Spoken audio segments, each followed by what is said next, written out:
So I recently finished reading Kant's Critique of Judgment, which is one of the first and probably most influential philosophical works that explores the nature of aesthetic judgment and how it's connected to human cognition, nature, and morality. And as an art lover, I really enjoyed this book. It's filled with interesting insights about aesthetic judgments and how we make them. And it's filled with, I think, what's nuanced and complex takes as well. But to sum it up, because this is a YouTube video, Kant argues that while aesthetic judgments are subjective, they also have a universal validity that allows them to be shared by all rational beings. It's a priori in his terms. And knowing this, I can't help but wonder what the fuck happened to applying that theory to himself, and specifically to the portraits that were made of him. Now, there are plenty of not so pleasing faces that have graced history with their portraits, right? And, okay, dude. And Kant was supposedly well known for being what one would consider facially challenged, which he of course had no say in. But despite his lack of natural beauty, one can't help but wonder how he still ended up being depicted like this, and this, and this. Because what is so genius about living in a time pre-camera is that nobody was quite able to know how generous your painter was, which is oftentimes how portraits ended up being an idealized depiction of people. And even if you did paint a realistic and true to life painting, there's a lot of room even there to paint a flattering posture, to cover up a blemish or two, or highlight features that were beautiful in that person.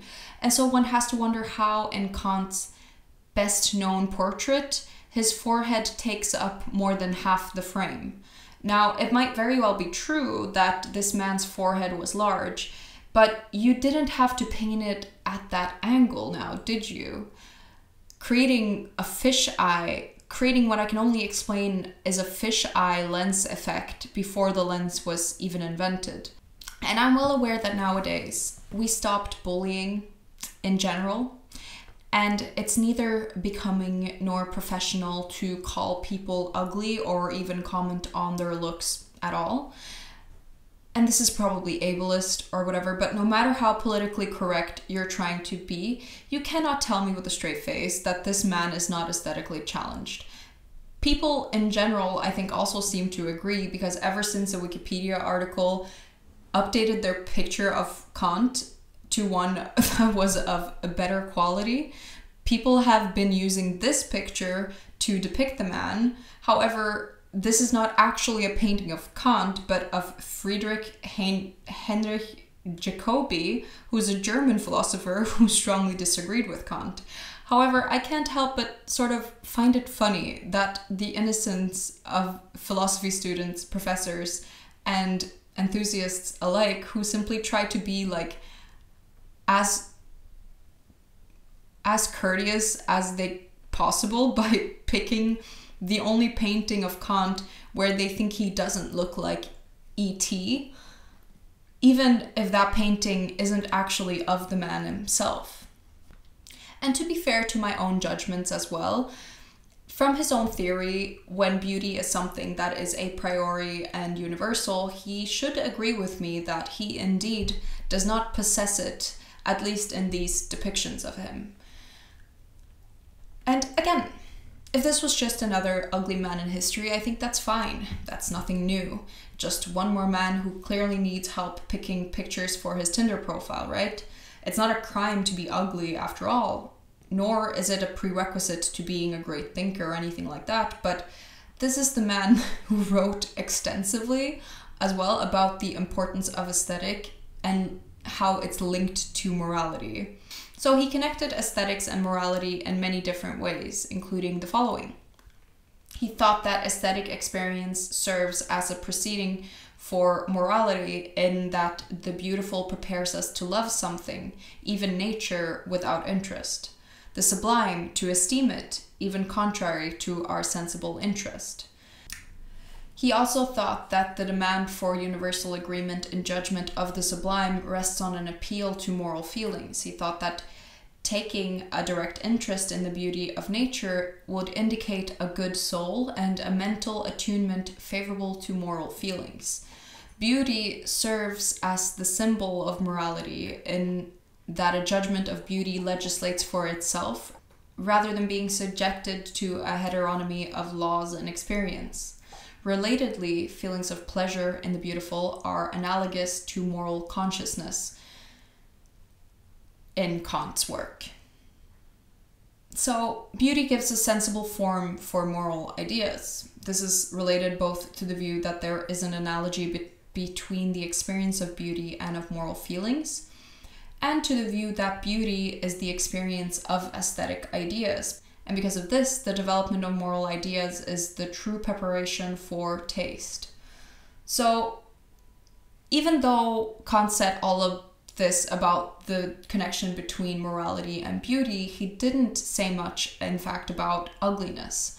But he did mention it, and he did say that ugliness is something that is in lack of harmony, of proportion and unity, in other words, the opposite of beauty. He claims that whereas the experience of beauty involves a free play of the imagination and understanding, the experience of ugliness disrupts this play, leading to a feeling of displeasure or even disgust. And so in the third critique, when Kant cites examples of pure ugliness, he mentions the devastations of war, of disease, and the furies. He calls them evil. So presumably we ought to feel disgust at moral evil, and just as the beautiful symbolizes the morally good, I think one could comfortably assume that ugly would symbolize the morally bad. It's quite ironic then that Kant's ugliness does not limit itself to his exterior physical appearance, but also I think extends into some of his inner thoughts and feelings about other people, but also extends to some of his thoughts that I would consider deeply immoral and ugly. He is famously a raging sexist and racist. Now, again, being racist and sexist is nothing out of the ordinary for any Western philosopher to be, but after reading some of his beliefs about people of other nationalities and skin tones, as well as women, I couldn't help but have a feeling of disgust evoked in me, just as Kant himself said I would have in meeting something truly ugly and morally corrupt. And I thought I'd read you some of these passages from Kant's Physical Geography where he discusses race, so that you might test for yourself whether you can recognize the ugliness in it as well. He writes that humanity has achieved its greatest perfection in the white race. The yellow Indians already have lesser talent.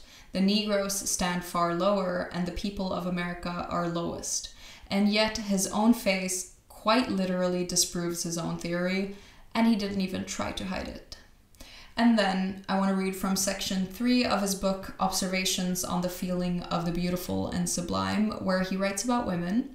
He says that the virtue of a woman is a beautiful virtue, and that of the male sex ought to be a noble virtue. Women will avoid evil not because it's unjust, but because it is ugly, and for them virtuous action means those that are morally beautiful.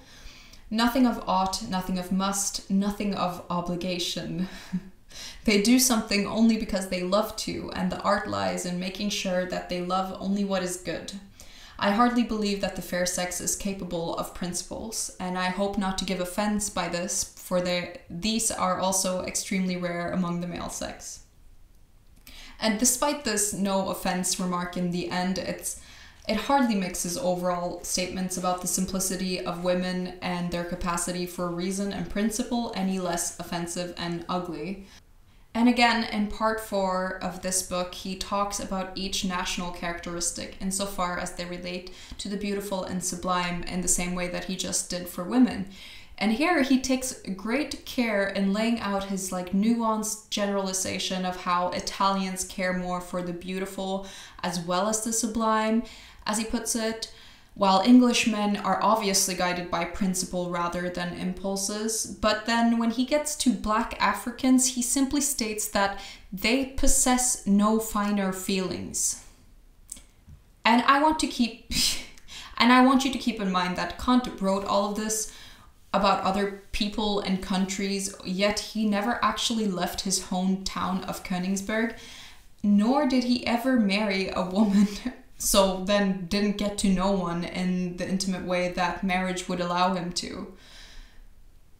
To me, much of Kant's work comes across as very ugly, despicable, and ridiculous, just as one might judge his appearance. So perhaps his aesthetic theory isn't all that far off.